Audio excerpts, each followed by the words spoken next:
тэтгэврийн зээл аваад тэр нь одоо тэдний амьдралд ямар байдлаар одоо сөргөөр нөлөөлж байгаа. Ер нь энэ зээлийн хүүг буруулахгүй цаашдаа одоо амьдрал нь ямар хүнд байгаа бэ гэдэг талаар бол ахмадууд ярьсан байгаа. Тэгэхээр бүгдээрээ ахмадуудын одоо өгсөн ярилцлагыг үзээд хэлцүүлгээ өргөжлүүлье. Тэтгэврийн зээл гэв. Зээлтэй. Ер нь одоо энэ чинь бид нар чинь тэтгэвэр авах чинь өөрсдөө хүмүүгэл буцааж авч байгаа юм шүү дээ. Харин ч банкуд чи энүүгээр тодорхой хэмжээгээр хөрөг оруулалт хийгээд банкуд л ашигтай ажиллаад байгаа. Гэтэл одоо бидэнд өгтөө ингэж өөрөө юм ин өөрт нь хүүттэй өгдөг ер нь буруу юм байхгүй юу? Өндөрөө барахгүй юм байна чи хөөгөөч болох юм байгаа шүү дээ зээл гэдэг. Тэтгэврийн одоо зээл бүтэн жилээр авцсан. 300 гаруй мянган төгрөг. Тэр их өндөр ш 1.8 билет хувийн их авдаг шүү дээ. Үнэхээр зээлийн тэр хүн их өндөр ер нь өндөр насныг биш үү тэр одоо нийгэмд ажилласан манай Монгол залуу наснаасаа бид нар чинь ингээд одоо шин зүрхнээсээ ажилласан шүү дээ тий. Тэгээ нийгмээ сайхан байлгахын тулд хойч ирээд өгөхөлөө. Тэгэхээр бидний энэ би ганцхан дулмаа багш биш тий. Монголын бүх одоо өндөр настангууд бүгдийг одоо харж харгалзаж бас уян хатан тэр тэтгэврийн зээл авахгүй бол одоо энэ эдийн засгийн хэц бас хүндхэн байх шиг байна. Тэгэхээр тэрийг нэ хүүг болгож хэрэгтэй. Тэтгэврийн зээлийн хүү өндөр байдгийг нь үнэн л дээ. Бид ахмадууд одоо тэтгэвэр багтаа усууд нэг 3 сарын тэтгэвэр авлаа гэж үзэхэд тэрний чинь 10 хэдэн мянган төгрөгийг аваад явчихдаг. Бид нар чинь бас нэг 200 гаруй мянган төгрөгийн тэтгэвэртэй усууд байгаа шүү дээ. Тийм учраас тэтгэврийн зээлийн хүү бол маш өндөр байдаг өө. Миний ус бол 91 онд олон хүүхдэрийн тэтгэвэр тарсан учраас миний хувьд бол ерөөсө тэтгэвэр бага авдаг. Тэгээд нэг хэдэн сарын зээл авахар зэрэг нөгөөх маань тэтгэврийн хүүдэл ихэнх нь явдаг штэ. Тиймэрхүү л бай. Бигийн тэтгэврийн зээлийг хүүгийг багасгаж өгвөл сайн л байна гэж хэлээ да. Иргэн төлөлтөд чинь бид нар одоо тэгээд нэг юу яацсан автоматар төлөлт явуулах зээл авсан болохоор тэрний санаа оног тэг угаасаа ингээд банк бас зээл өгөх болохоос хэцүү болчиход байна шүү дээ. Зээлийн хөөс нэлийн өндөр байгаа. Энэ тэтгэвэр авч байгаа хүмүүсийн чинь юу ялангуяа бага тэтгэвртэй бол жаахан авч байгаа шүү дээ 230 мянган төгрөг. Тэрнийг хэд хэдэн сараар олон сараар зээлчдэр нөөтгөхөд тэтгэвэр авч байгаа хөгжүүлэн чинь одоо бас авах юм багтдаг одоо янз бүр юм биш үү. Тэгээд тэн дээр одоо тэгэл нэлийн бас зээл төлчих нь тэгэл одоо авахаас арга байдгүй амьдрал хэцүү юм л байгаа шүү дээ. Тэгэхээр Сүхбаатаргаа ер нь бол энэ ахмадуудын яриад байгаа үнэн үү? Үнэхээр бодит байдал ингэтлээ актер одоо хүндэрсэн байна уу? Тэгэхээр ахмадуудын тэтгэврийн зээл бол ахмадууд өөрсдөө хүсэж авч байгаа. Арилжааны банк өөрсдийнхөө дүрм журмын дагуу тэр тогтоосон өгөөр өгч байгаа ийм л харилцаа л да. Тавиад байгаа асуудал нь бол нөгөө хамгийн бага нь 3 сараар тэгээд 6 сар тэгээд жилээр зарим нь одоо бүр 2 жилээр хүртэл авсан байгаа шүү дээ. Тийм хүмүүс нөгөө сар болгон тэтгэврийн орлогоор амьдрэх хүмүүс чинь орлого тэтгэвэр байхгүй болохоор амьдрал нь хүндэрэл даалганы мөнгө байхгүй ойр зүрийн хэрэглээний юм байхгүй болохоор ч бохиндод ирж байгаа байхгүй. Тэгэл бодохоор энэ зээлийн хөгнөг хөмбөлөд өгчвөл бидний амьдралд бас нэг юм тус болох юм гэдэг талаас ингэж асуудал тавьж байгаа. Үнэхээр хүнд байдалтай байгаа. Яг тэгвэл сар болгон тэтгэвргүй явахар ч ямар одоо өлөг байхад. Тэгээд энэ Монголын хамтын холбоо өдөр зохицуулалтаараа хэлцээд одоо шудраг хүү хөдөлгөөн гэж уустай өрнүүлээд бүх арилжааны банкудаа судалгаа аваад ингээд нэлийн ажилласал да. Тэгээд энэ төр засагт одоо энэ хүртсэн байгаа энэ үр дүнний шийдвэр гаргахад бол нэлийн төвөгтэй байдаг. За улсын хэмжээнд нэг тэр 240 гаруй хамт насны нэг 80 орчим хувь нь зээлтэй. За тэг нэг тэтгэвэр авагч бол энэ одоо зээл авцсан ийм байгаа. За тэгээд энэ маань бол хүү нь бол одоо үлдэгдэл 350 сая төгрөгийн зээлийн тэтгэврийн зээлийн хүү үлдэгдэл байгаа юм. Хуулийн эрдэл 219 тэрбум төгрөг зээлээр гарч байгаа шүү дээ. Тэгээд энэ бол одоо банкуд дээр бол нэлийн тийм одоо ачаалалтай ийм одоо үйл ажиллагаа. За зээл олголт бол маш уурхай явагддаг учраас хүмүүс авах их дуртай. Одоо байшин барилгын барьцаа хөрөнгө бүрдүүлэх юм байхгүй шууд тэтгэврийн дэвтрийг үзүүлэл тэгэл зээл авч байгаа учраас их зээл авч байгаа. За яг хэрэглэгээ бол өөр хүүхдтэй авч яа янз бүрийн зориултаар авч байгаа. Яг одоо талх махныхаа төлөөс аваад байгаа юм биш. Тэгэхээр энийг одоо ямар ч байсан тэр хүүгийн одоо бууруулъя гэсэн асуудууд арилжааны банкудаа нэг одоо хүмүүнлэг талаас хандаач ихс асуудал бий тавьсан юм а.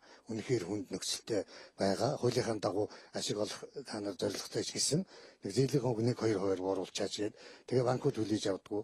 За золж байгаа бол ерөнхийлөгчтэй хэд хэдэн удаа тулж ажилласан. Тэгээ банкнуудынхаа хуулиар болохон дэр шууд арилжааны банкуудынхаа хүүг бууруулах шийдвэр Монгол банк гаргадаг. Ийм асуудал болчоод их хурл хүртэл явсан. Тэгээд энэ ажлын хэсгээр ярьж нэлээд одоо асуудлууд нааштай шийдэгдэх баг. Сая энэ зээлийн хүүгийн асуудал их хурлаар яриад үндсэндээ нийт арилжааны зээлийг 1-3% бууруулах боломж байна гэдээ хэлчихлээ шүү дээ. Тэгэхээр энэ хүрээний дотор тэтгэврийн зээлийг сая сайд жилийн 1-2-3% бууруулах болцаагах байх гэж. Тэгэхээр энэ үеэр анхны хөнгөлтийг хийж өгөөд ингээд явуул их зүйтэй байх ч утсан. Сая нэг эдийн засгийн өөрчлөлтөө зүйл хөнгөлтгөл энэ хууль гарлаа шүү дээ. Энэгээр бас нэлээд тавьшил да. Энэ одоо эдийн засгийн чиглэлээр хөнгөлт үзүүлж байгаа юм бол энэ ахмадуудын зээлийн хүүгнийг удаа чөлөөлөд эргэсгүй болгооч гэж тавьж лээ. Ахмадууд ч тэгээ бодсноо хэлж дүүрэг амьд. Ямар ч үсэн зээлийн хүү тойрсон асуудал төр засгийн хэмжээнд хүртэл явах хэмжээнд хүрсэн. Энэ бол даад хөндлөлийн үндэсний зүйл шийдэхгүй, яам шийдэхгүй, төрийн зохицуулалтын хүрээнд их хурл дээр нэг ярьж ээж аль аль талыг авчиж шийдэх асуудал болчиход энэ ажлын хэсэг гарсанд нь ахмадуудаа иржлээ л да. Зээлийн хүүг бууруулах. Одоо тодорхой бол танай банкнд нийгмийн даатгалын сангаас яг хэдэн төгрөг хэдэн хувийн хүүтэй байршиж байна. Эргүүлээд та бүхэн ахмадуудад тэтгэврийн зээлээр хэдэн төгрөгийн хүүтэй олгож байна вэ? За хамааг бол одоо 1991 оноос эхлээд нийгмийн даатгалын байгууллагатай хамтраад энэ ажиллаад явж байна. Өнөө хүртэл нийт өнөөдрийн байдлаар 146 мянган иргэнд нийгмийн даатгалын сангийн тэтгэвэр тэтгэмжийн үйлчилгээг бол үзүүлж байгаа. Энэ хүмүүсийн маань яг уу тэтгэврийн зээлийн хувьд 60-аас 70% орчим нь бол тэтгэврийн зээлтэй байгаа. За тэтгэврийн зээлийн хүү бол 1.5% хүүтэй сарын явж байгаа. Тэгээд ер нь яг уу зээл талаасаа ярихаар Төрийн банк, хаан банкаар нийт тэтгэвэр авагчдын дийлэнх одоо 90 орчим хувь ч гэдэг юм уу зээлтэй байна гэл судалгаа яригадаад байдаг. Гэтэл энэ зээлийг банк болохоор өөрийн их усврээр дийлэнх хувийг олгож байгаа. 90 гаруй хувийг. Эргээд энийг тэтгэврийг одоо үйлчлэгийг тавихад юу гэдэг тухайн үйл ажиллагааны одоо 3.6% нь үйл ажиллагааны зардалтай явж байгаа ч гэдэг юм. Эсвэл одоо хаасан тэр баян хөлгийн улаан ус суманд ч гэдэг юм уу. Энд тэтгэврийн үйлчлэгийг хүргэж үзүүлж байгаа. Тэгэхээр энэ хооронд одоо тээврийн зардал, эргээд янз бүрийн зузаатгалын зардал, ажил боловсон хүчний зардал гээд энэ зардлуудаа шингээгээд аль болох тэтгэврийн зээлийн хүүг бол бага түвшинд бариад явж байгаа банкуудын хувьд.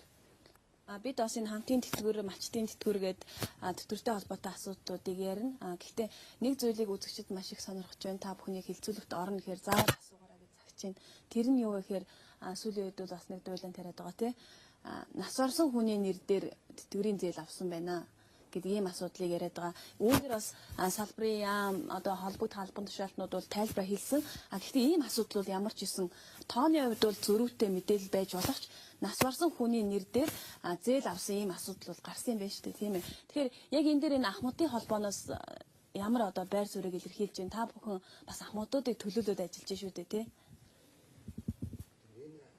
Ахмадууд ирж эмзэглэж байгаа, асууж байгаа даатгалын байгууллагын одоо үйл ажиллагаанд зарим талаар одоо итгэл алдарч байгаа ийм асуудлууд ахмадууд ирж ярьж байгаа, олон талаас ярьж байгаа.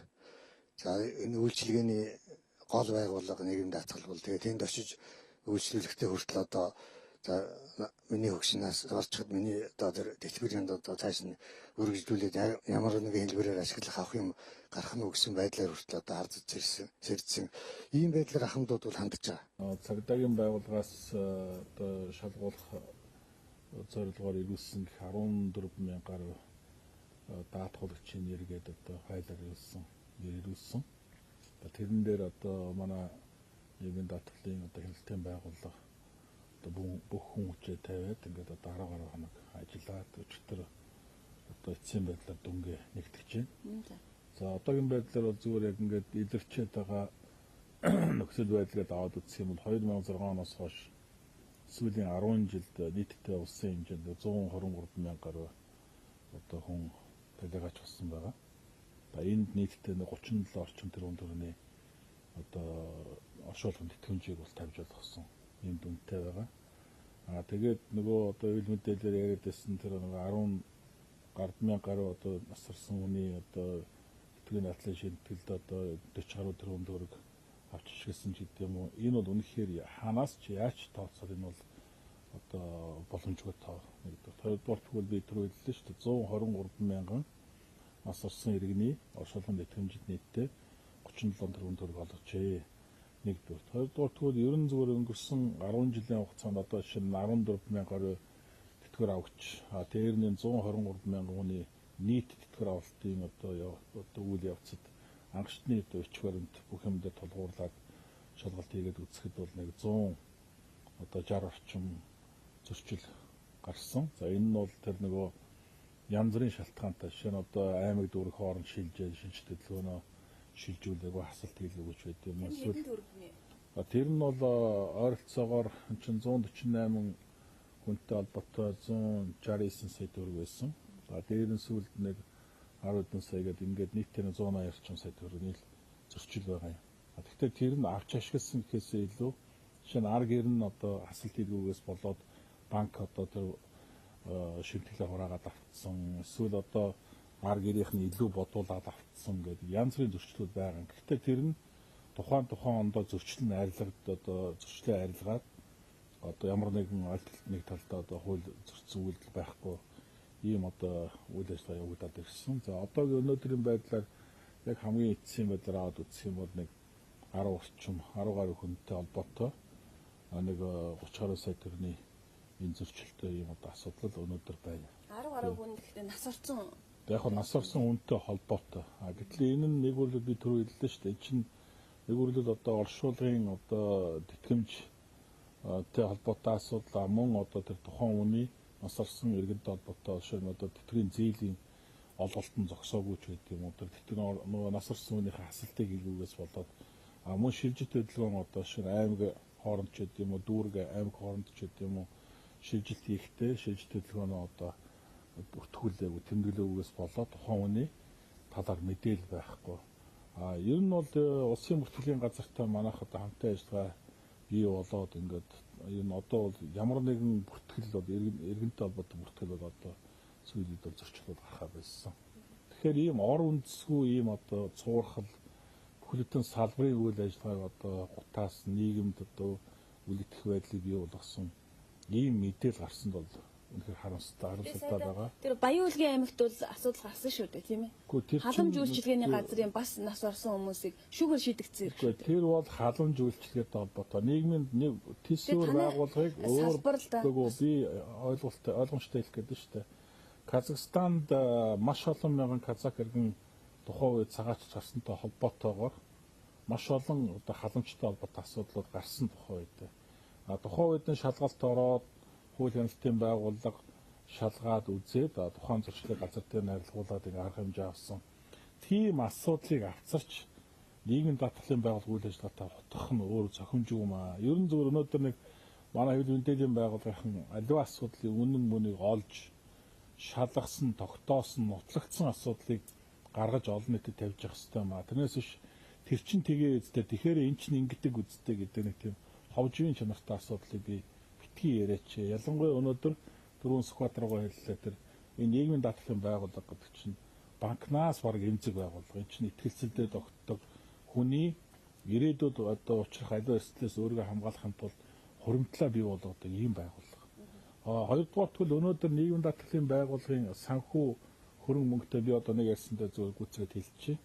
Холбоотой асуудлыг дан ганц нийгмийн даатгалын байгууллага өөрөө шийдээд явдаг юм шиг, өөрөө трийг зарцуулаад явдаг юм шиг ойлгоод байна. Буруу. Энэ чинь өнөөдөр нийгмийн даатгалын сан хөмрөг, нийгмийн даатгалын одоо төсөв хөрөнгө бүх юм сангийн яамн дээр төрийн сан дээр байдаг юм аа. Өнөөдөр жишээ нь одоо юу гэдэг юм одоо төрийн альч байгууллага одоо хууль зүйн яамч гэдэг юм уу эсвэл уул уурхай яамч гэдэг юм уу өөрийнхөө төсөв батлагдсан хөрөнгө мөнгийг яг төсөв батлагдсны дагуу сангийн яамд хянуулаад тэгээд төрийн сангаар дамжуулж гүйлгээ одоо мөнгө авдагтай яг адилхан өнөөдөр нийгмийн даатгалын байгууллага ч гэсэн яг адилхан улсын төсвөөр батлагдсан хөрөнгө мөнгөө тийм ээ сангийн яамаар хянуулаад төрийн сангаар давхар хянуулаад ингээд тухайн орон нутгийн төрийн сангаар дамжуулж санхүүжилтээ авдаг юм аа. Тэс ч зүгээр авдагтай мөнгөн дээр одоо уртасан гараа суучдаг юм уу Сэлгийн гарц суучгаа тэгэл одоо тэрэн дотроос дуртай үедээ базаж гаргаад цацаад байдаг мөнгө хаач байхгүй чинь бүх юм чинь хяналттай шалгалттай тийм ээ бүх юм тооцоотой тэгээд өнөөдөр Монголд хяналт шалгалтын байгууллага багдаагүй шүү дээ. За би тэг ганцхан тооцолт нийлээ юу гэхээр нийгмийн даатгалын шимтгэлийн орлого одоо 8-аас 10 дахин өссөн тийм ээ. Тэгтэл нийгмийн даатгалын байгууллагын ажилтнуудын ажлын оронтоо ерөөсөө л 12-3% л өссөн. Тэгээ ийм харьцуулахгүй нэг бол нэг хүний дундаж ажлын ачаал дунджаар 4-6 дахин өссөн ийм үзүүлэлттэй байгаа. Тэгэхээр ийм их ажил ачаал өөрөд явж байгаа хүмүүсийг ийм зөв ус үйлдэлт холбоод нотлогдоогүй, шалгагдаагүй, тогтоогдоогүй асуудлаар хүнийг янз бүрийн байдлаар одоо ингэ зарлж, тунхаглаж тийм ээ гутаах нь бол өөрөө энэ бол одоо зүйд нийцэхгүй асуудлаа гэж хэлмээр. Тангараг өргөссөн төрийн албан агчид ийм зүйл хийхгүй гэж та хамгаалж байна. Яг энэ мэдээллийг чинь өөрснөө тангараг өргөсөн төрийн албан агчид олон нийтэд мэдээлсэн шүү дээ. Тэгэхээр бид нэр цагдаагийнхаа байгууллагт итгээд энэ мэдээллийг цацж байгаа учраас энэ таны тайлбарууд дээр нэмэлт хэлчихлээ. Тэгэхээр урт насны дараас ямар ч одоо нийгмийн даатгалын байцаагч хариуцлага хүлээгээгүй юм уу? Энэ мэдээлэл бол анханасаа цагдаагийн байгууллагаас гаргасан мэдээлэл шүү дээ, тийм. Тэгэхээр яг би нийгмийн даатгалын байгууллагыг удирдах байгаа хүний хувьд бол энэ цагдаагийн байгууллагын ажилтны энэ олон нийтийн ийм одоо зөвс мэдээлэл их би анхаарч сонссон л доо. Тэгээд яг адилхан одоо засгийн газрын хэрэгжүүлж агентлагууд энэ л одоо Монголын хууль тогтоомжийг одоо хэрэгжүүлэх хэмжээг бүр хүлээсэн юм хүмүүс. Тийм учраас би одоо нэгдүгээрт тэр хүмүүсийг буруутгахаас илүү бид нар юу хийсэн бэ? Бидний ажил ямар байгаа гэдэг би эргэжүүл харсан. Тэгэхээр бидний хувьд бол энэ нийгмийн даатгалын сангийн хөрөнгө буюу олон нийтийн хөлс хүчээр бүрдүүлсэн хөрөнгийг зориг тусаар зарцуулах, хялтгүй зарцуулах ийм бүх болцоог нь одоо хязгаарласан одоо зөвлөлтөд зарцуулах, хуулийн дагуу зарцуулах, хөдөлгөөн байгуулалт аргамжийг бид авсан. Дотоодын ялчилгалтыг бид тогтмолжуулсан. За ингээд яг мэдээж хэрэг санхүүгийн үйл ажиллагаа байгууллага хооронд байдаг санхүүгийн төлбөр зөрчлүүд, ажилтны хариуцлагагүй санаатай үйлдэлийн тоовол мэдээж хэрэг тийм зөрчлийн тоовол байдаг. Гэхдээ ийм одоо олон нийт гарсан шиг 10 хэдэн мянгаар хэмжигдэх тэр дундаа одоо 40-50 тэрбумаар хэмжигдэх тийм төлбөр зөрчил гарах үндэ бол болцоо байхгүй. Өнөөдөр энэ сууж одоо Эрдэнэ сайд Сүхбаатар дарга бид энэ шинэ 20 жилийн тогтолцооны 15 жилийн бид 3 энэ байгууллага үдирж ажилласан байхгүй шүү. Ямар ч одоо мэрэгжлийн хүмүүс энэ салбарын хүмүүсийг харахад бол ийм болцоо үндэ байхгүй. Тийм учраас бол би итгэлтэй байгаа. Тийм учраас энэ одоо цагдаагийн байгууллага адилхан засгийн газрын хэрэгжүүлж агентлаг үйл ажиллагаа явуулж байна. Бас тийм төлбөр зөрчил байдаг гаргаад илүүлээд ийм боломжийг хязгаарлах юм болцоо бол бид хүлээж авна. Гэхдээ энэ байгууллагыг удирдах өнөөдөр ийм болцоо үндэ байхгүй. Ийм одоо төлбөрч манай ажилтнууд холбогдоод ийм ёс зүйтэй байна гэдэг ийм одоо болцооч байхгүй, ийм одоо бодит юм бол байхгүй. Тэгэхээр би юу гэж хэлэх гэж байгааг бол харин өнөөдөр бид нар энэ тэтгэврийн шинжилгээ ойрын 20 жил 30 жил хийх Монгол хүний нийгмийн хамгааллын баталгааг хангах, тэтгэврээ нэмэгдүүлэх, яаж энэ асуудал дээр нийгмийн өргөн зөвшөлт хийж энэ одоо урагшаа ахиж хөгжих вэ гэдэг зүйл ярихын оронд өнөөдөр өнгөрсөн талигасартай ганц уралдаад 10 жилийн өмнөх зүйлийг баримт татлах зүйлийг нийгэмд дэлгээд ингээ улмаар бол нийгэм даатгалын сангийн орлого бүрдүүлэх эд хэмжээг хүүсээр тавихын ажилдаа саад хийгээд нийгэмдээ ийм гайхшил алмаар бий болгоод тавьж байгаа бол одоо засгийн газрын байгууллагууд тэр дундаа энэ төрийн албанд тангарагч хууль номыг олон нийт таниулах гэж олон нийтийн сайн сайхны төлөө ажиллаж байгаа хүмүүс бол бодлохгүй зүйлээ гэж би ингэж бодож байна. Би эдгээр нь өөрх ажлыг хамгаалж байгаа шиг боловч миний ард ажиллаж байгаа энэ итгэл үнэмшээр ажиллаж байгаа, цаг наргүй ажиллаж байгаа энэ олон мянган нийгэм даатгалын байцаагчдын ажлыг үнэн мөнөөр өндүүлэх, эднийг одоо бас аливаа хууль бус салдлага гүтгэлгэнд би орохоос бол хамгаалах юм үүрэгтэй. Тийм учраас би олон нийтийн эвлийн хэрэгсэл байгууллагад хандаж энэ олон нийтийн үнэн зөв мэдээллийг хүргэчихлээр тодорхой арга хэмжээ авч ажиллаж байна.